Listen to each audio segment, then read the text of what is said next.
Pourquoi plus le temps passe, plus il semble s'accélérer? Pourquoi chaque année s'éclipse-t-elle plus vite que la précédente, comme si elle filait entre nos doigts? La réponse, sans grande surprise, se trouve nichée dans les méandres de notre esprit et de notre cerveau. Avec l'âge, notre ordinateur de bord enregistre de moins en moins de nouvelles expériences. Plus notre quotidien devient routine, moins il requiert d'efforts cognitifs pour être assimilé. Et c'est précisément ce relâchement qui donne naissance à cette sensation d'accélération et de fuite du temps. Mais dans l'Oklahoma, cette année 2025 pourrait bien paraître très longue. Et le temps a peut-être choisi de ralentir, de s'étirer langoureusement comme pour savourer chaque instant. L'été s'annonce interminable et inoubliable.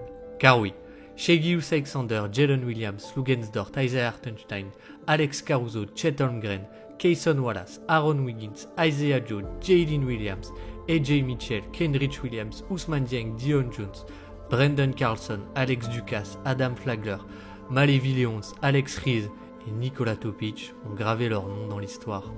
Ils sont champions NBA. Un premier sac pour la franchise, mais certainement pas le dernier pour cette génération guidée par Mark Daigneault. Alors essayons de s'en souvenir dans les moindres détails et mettons pause une ultime fois sur cette saison 2025 pour comprendre comment Shai Gilgeous-Alexander a emmené ses coéquipiers vers la terre promise. Bienvenue dans la dernière épopée des champions.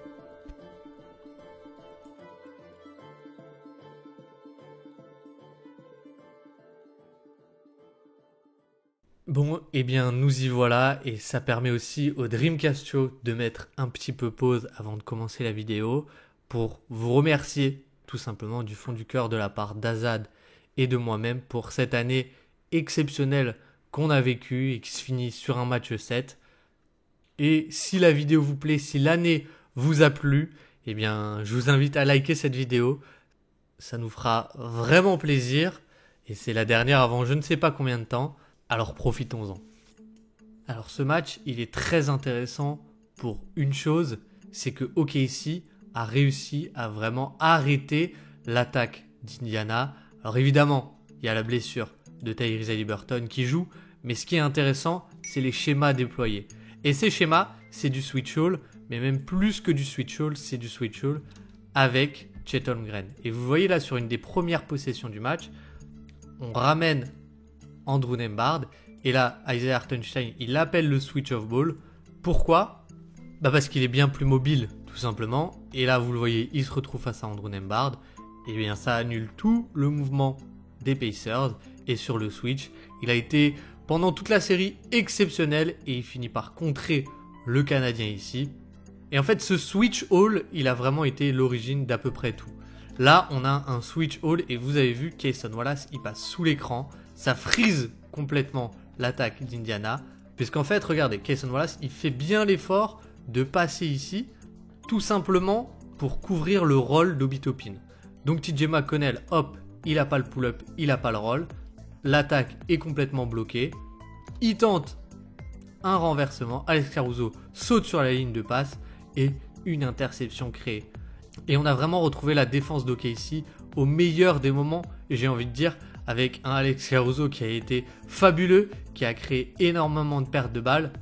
Et tout simplement, on a eu 25% de pertes de balles de la part des Pacers. C'est tout simplement la pire performance de ces playoffs, ou alors la meilleure défensive de ces playoffs au meilleur des moments. Et pourtant, à la mi-temps, c'est Indiana qui mène. Et Indiana a voulu y croire en ayant deux armes assez clés.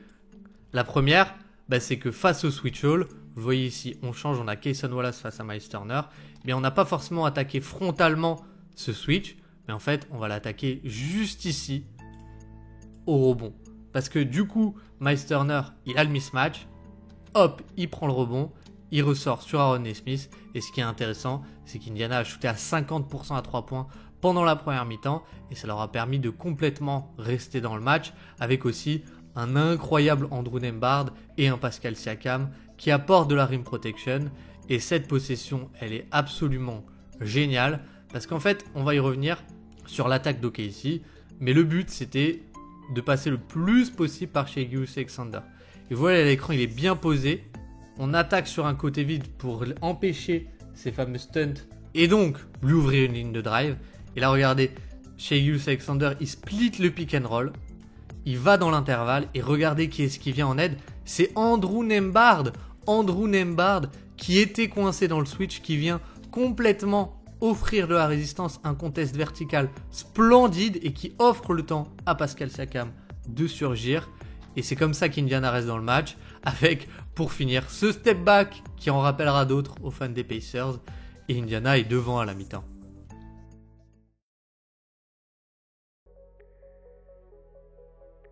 Mais on va retrouver la défense d'OKC dans le troisième quart-temps au meilleur des moments et ça va faire un énorme run et on va les retrouver beaucoup plus agressifs.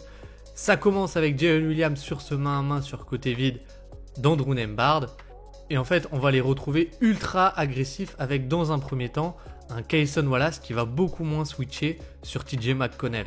Et là, on retrouve un peu un classique des Pacers. C'est presque une pistol action, c'est-à-dire qu'on a un jeu à deux sur un côté vide. Normalement, c'est un main à main. Ici, ça se transforme simplement en écran et vous voyez Cason Wallace, il lutte alors que pourtant c'était Jalen Williams, le défenseur du poseur d'écran. Et là, vous voyez TJ McConnell, il va dans la raquette et on a cette défense avec un Chet qui a été exceptionnel ici en roamer. Il conteste complètement le tir. Shai Gilgeous-Alexander a une main sur le ballon et très belle lecture de Luguentz-Dort. Hop, ici, qui vient surgir et empêche la passe au roll. Et encore une perte de balles dans ce troisième quart-temps. Et en fait, on a donné un peu moins souvent le switch, mais vous allez voir, on l'a quand même donné ici. On a un late switch face au pick and pop, c'est-à-dire que, tout simplement, au moment où TJ McConnell va jusque dans la raquette, Chet Holmgren le réceptionne et on a complètement aussi abandonné dans un premier temps Miles Turner parce qu'il n'est pas du tout en réussite sur ses finales. Et vous voyez ici, ça se transforme du coup en switch de Chet Holmgren sur TJ McConnell. Et il a incroyablement tenu. Et encore une fois, hop, on force une possession où il n'y a aucun décalage, les mains actives de Shai Gilgeous-Alexander et on crée encore une fois de la transition comme ça. Et malgré tout, Indiana a voulu y croire avec un joueur qui s'appelle TJ McConnell et qui a parfaitement attaqué ce petit espace laissé, à savoir qu'OKC est arrivé et a tenté de garder Cason Wallace le plus possible sur lui avec un move en particulier, c'est rejeter l'écran. Et en fait, c'est très très intelligemment fait parce que du coup, vous allez le voir, mais ici, en posant cet écran, on attire Chet loin du panier. Et donc Cason Wallace, il va essayer de suranticiper pour rester collé comme on l'a vu avant. Et donc TJ McConnell, il rejette l'écran, hop, il drive. Et dans ce cas-là, on n'a pas de Chet Holmgren au panier. Et magnifique finition avec du toucher. Et c'est lui qui va garder la flamme allumée dans ce troisième quart-temps.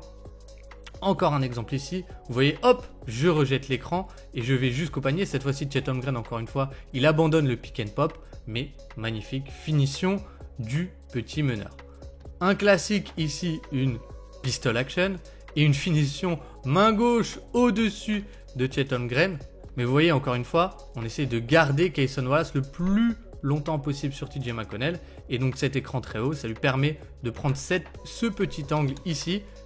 Et ce petit espace pour finir main gauche, c'est magnifique. Mais malheureusement, comme vous le savez, ça ne va pas suffire. Parce qu'en fait, tout simplement, OKC va très très bien jouer le coup. Et va beaucoup plus switcher automatiquement, mais surtout blitzer TJ McConnell. Et là, vous voyez, on retrouve cette pistol action, c'est-à-dire un jeu d'écran ici très rapidement sur une aile. Et en fait, ce que fait Hartenstein, qu'est-ce qu'il fait? Hop, il sort très agressivement. Et là, on a le problème de TJ McConnell, c'est qu'il n'a pas du tout la taille pour passer par-dessus. Et du coup, il se fait complètement enfermer avec le troisième défenseur, la ligne de touche. Le blitz est très très bien effectué. On crée de la transition et encore un panier facile qui sauve un peu OKC. Et comme dit, on va beaucoup plus switcher automatiquement. Vous voyez ici, en fait, au moment du pick and roll, tout simplement, on n'a déjà plus Cason Wallace sur TJ McConnell. Vous voyez, on a Jalen Williams et hop, on re-switch. Chet Holmgren, il switch sur TJ McConnell.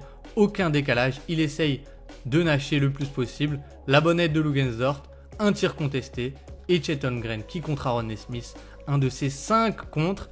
Et c'est vraiment à ce moment-là, encore un switch ici. Hop, un contre de Chet Holmgren sur McConnell en longueur. C'est à ce moment-là qu'OKC fait le run. Et ce qui est intéressant, c'est de faire la transition sur la bataille des possessions. Je vous le remets, mais 25% de perte de balles face à seulement 8. Et en fait, ce qui est très intéressant, c'est qu'OKC a eu un parti pris, c'est de jouer beaucoup d'isolation ou en tout cas d'actions assez simples. Pourquoi ? Tout simplement parce que ce genre d'action, c'est peut-être pas les plus rémunératrices, mais en fait, vous perdez pas la balle. Et vous voyez ici, Luguensdort qui fait une Derrick White. Et en fait, vous avez beau avoir 2 tirs contestés, en fait, vous avez eu 2 tirs pendant que l'adversaire n'en a pas eu un seul. En fait, ce qu'ils ont fait, c'est qu'ils ont beaucoup ciblé évidemment TJ McConnell aussi avec du post-up, une action où on vide le corner, et on va simplement jouer le post-up. On va prendre ce tir qui est plutôt un tir contesté. On se dit, ok, ici pourrait trouver mieux. Mais en fait, encore une fois, ce genre de tir, c'est un tir pris. Et c'est ça qu'OKC, je pense, a beaucoup mis en avant. C'est qu'on a réduit au maximum le nombre de tirs de la part des Pacers. Et nous, on en a pris beaucoup plus. Et dans les stats, c'est frappant. C'est vraiment frappant. C'est là-dessus qu'OKC a gagné. Encore une fois, ici, vous voyez, on cible Aaron Nesmith sur un post-up, sur une isolation. C'est un mauvais tir. Mais en fait, c'est un tir. Et justement, si on regarde les chiffres, Indiana a pris 70 tirs et 29 lancers francs. Et OKC a pris 31 lancers francs, donc quasiment le même nombre de lancers francs, et 87 tirs. On parle de 17 tirs de différence. Et en fait, c'est ça qui a fait la différence. Au-delà de la qualité des tirs, c'est qu'on a vraiment annulé aussi le rythme des transitions d'Indiana. C'est-à-dire qu'en prenant ce tir, ok, rebond, Indiana est complètement coupé de son jeu de transition rapide. Et dans ce match, au-delà de la propreté, sans perte de ballon, on a eu aussi un récital de Shai Gilgeous-Alexander qui a vraiment, dans ce match où OKC a mal tiré, il a été excellent. Et oui, comme dit, il n'y a pas forcément l'efficacité au scoring, mais déjà, ça faisait partie du plan de jeu d'OKC. En fait, ce qui a été très bien fait, c'est qu'Indiana a beaucoup blitzé chez Gilgeous-Alexander. Et on va voir, il y a eu un peu une masterclass dans la gestion des écrans et dans la manipulation des défenseurs. Ici, on a Hartenstein qui vient flip l'écran et le poser sur la gauche. Et ce qu'ils ont beaucoup fait, c'est ces empty action pour justement le faire driver. Et ce qui est intéressant, c'est que du coup, la couverture, vous le voyez, c'est que Siakam, il est prêt à venir ici agressivement pour blitzer. Et en fait, chez Gilgeous-Alexander, il part de l'autre côté. Ça prend complètement à contre-pied Siakam et il peut driver, hop, je provoque la faute et les lancers francs. Et ce que j'ai bien aimé, c'est aussi qu'on l'a un peu utilisé off-ball avec l'entrée magnifique d'Alex Caruso. Mais justement, pour contourner ces blitz, ça c'est un after timeout où en fait on va l'utiliser en zoom action. Et encore une fois, ça a très bien marché avec Hartenstein en poseur d'écran. Zoom action, c'est-à-dire qu'il reçoit un écran ici de Caruso et il va venir la chercher dans les mains de Hartenstein. Et en fait, ce qui est intéressant, c'est que le premier poseur d'écran, c'est celui d'Obi Toppin. Parce que Toppin, il ne peut pas switcher. Donc Mathurin, il est obligé de rester. Et vous voyez ici, il est en retard. Ce qui fait que finalement, le blitz n'est pas du tout aussi dissuasif qu'il devrait l'être. Puisque, vous voyez, Mathurin, il est en retard. Et finalement, il n'y a que Miles Turner sur Shai Gilgeous-Alexander. Il a le temps de scanner le terrain. Hop, Isaiah Hartenstein attire Obi Toppin. Ça libère Caruso. Le tir ouvert. Magnifique play call de la part de Daigneault. À ce moment-là, à un moment où OKC en avait grandement besoin. On a aussi le retour des high pick and roll avec Isaiah Hartenstein. Et vous voyez encore une fois la qualité de la pose d'écran d'Hartenstein qui fait que Nembhard ne peut pas faire ce blitz sur Shai Gilgeous-Alexander. Hop, ici on a Miles Turner qui est au niveau de l'écran et le petit in and out du coup parce que on a forcé le 1 contre 1 en quelque sorte avec cette pose d'écran. Je peux driver, le drive and kick et Alex Caruso encore un tir ouvert, ça tombe encore dedans et c'est magnifiquement joué de la part d'OKC. Bon, ça c'est un peu gadget, mais on a aussi retrouvé Hartenstein beaucoup plus en hub. Et ce qui est intéressant, c'est que ici, la passe, elle est magnifique et ça a créé des très bons tirs. Il n'y en a pas eu énormément, mais ici, c'est remarquablement joué. On a un set de zoom action pour Jalen Williams. on sait que Indiana va switcher. Et donc ce que fait Alex Caruso, c'est qu'il va glisser l'écran, il va pas vraiment poser l'écran sur Jalen Williams. Vous voyez Ben Sheppard, il s'attend à switcher, il s'attend à sortir sur Jalen Williams et hop, il se fait avoir dans le dos. Hartenstein a tout vu, le spacing est très bon et le dunk du Caruso. Mais donc on a eu un très très bon Shai Gilgeous-Alexander à la passe qui a beaucoup ciblé TJ McConnell et ça a permis de créer d'énormes décalages. Vous voyez ici encore une fois, il fait face au mur anti-Shai, mais ça crée un tir ouvert et tout part en fait de ce moment-là où il commence off-ball. Encore une fois, c'était une zoom action. Ça permet de mettre TJ McConnell, vous voyez ici, dans son dos. Hop, d'aller dans son spot, d'attirer Andrew Nembhard. Et la passe au dernier moment pour laisser le plus de temps au catch and shoot de Luguentz-Dort. Et ça tombe dedans. Et vraiment, il a été excellent face au blitz. Et encore une fois, on a beaucoup plus appelé Hartenstein en poseur d'écran. Pourquoi ? Parce que le but du blitz, c'est d'être à 2 sur le ballon ici. Sauf qu'ici, Andrew Nembhard, il met un peu trop de temps à naviguer. Et du coup, Myles Turner, il n'est pas assez haut sur notre ami Shai Gilgeous-Alexander. Et Shai Gilgeous-Alexander, il contourne la double team tout seul. Il va jusqu'au panier. La finition et le goaltending de Myles Turner. Et c'est remarquablement joué. Et ce pick and roll, il a vraiment été assez compliqué parce que Hartenstein, en fait, il a beaucoup de clés aussi en tant que poseur d'écran, en tant que joueur de pick and roll. Et là, vous le voyez, hop, il glisse l'écran, c'est-à-dire qu'il touche à peine Andrew Nembhard, mais il pose pas vraiment l'écran. Et en fait, ça, face à un Pascal Siakam qui vient blitzer, ça libère automatiquement. Il est déjà en position de roll ici. Il a déjà ouvert et ça ouvre la petite pocket pass, la petite passe et la faute obligatoire de Siakam, le N1 d'Hartenstein. Et encore ce jeu à 2 magnifique. Et dans le troisième quart-temps, on a vraiment eu des remarquables passes au dernier moment, un peu de manipulation de défense qui part encore une fois ici d'un post-up sur un plus petit.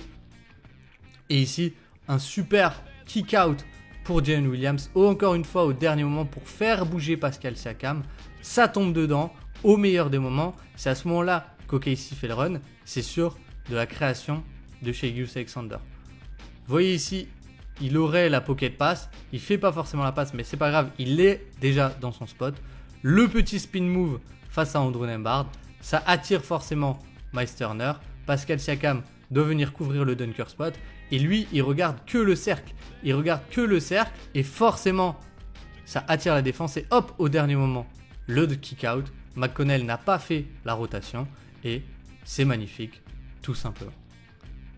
Encore un petit pick and roll assez classique. Mais cette fois-ci, en fait, on voit que Myles Turner est plus du tout au niveau de l'écran. Et là, Myles Turner, il fait un peu n'importe quoi, on va pas se mentir. C'est que il fait un drop, mais en essayant d'être agressif sur Shai Gilgeous-Alexander. Il ouvre complètement ses appuis. Hop, la petite passe par-dessus. Et le dunk de Chet, c'est simple. C'est pas de perte de balle. Et ça marche. Et ce que j'ai bien aimé aussi, c'est qu'on a utilisé les petits, parfois, dans le dunker spot. Et cette passe, elle est assez dingue. Elle est assez dingue en termes de manipulation de défense. Mais encore une fois, ce qui est intéressant, c'est qu'on le fait attaquer de ce côté-là. On met Jalen Williams à une passe près et on met personne ici dans cette aile. Ce qui fait qu'il a le plus de terrain possible pour attaquer vers la gauche. Et ce qui est intéressant, c'est qu'on a Cason Wallace ici dans le dunker spot.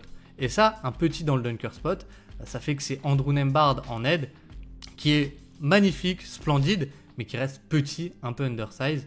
Et là, hop, je fais semblant de regarder vers ici. Andrew Nembhard qui est concentré pour faire l'aide, évidemment, et qui n'a pas vu que Cason Wallace s'est déplacé dans son dos. Et la passe, elle est remarquable, elle est splendide. Et OKC continue de faire son run, bientôt plus 20.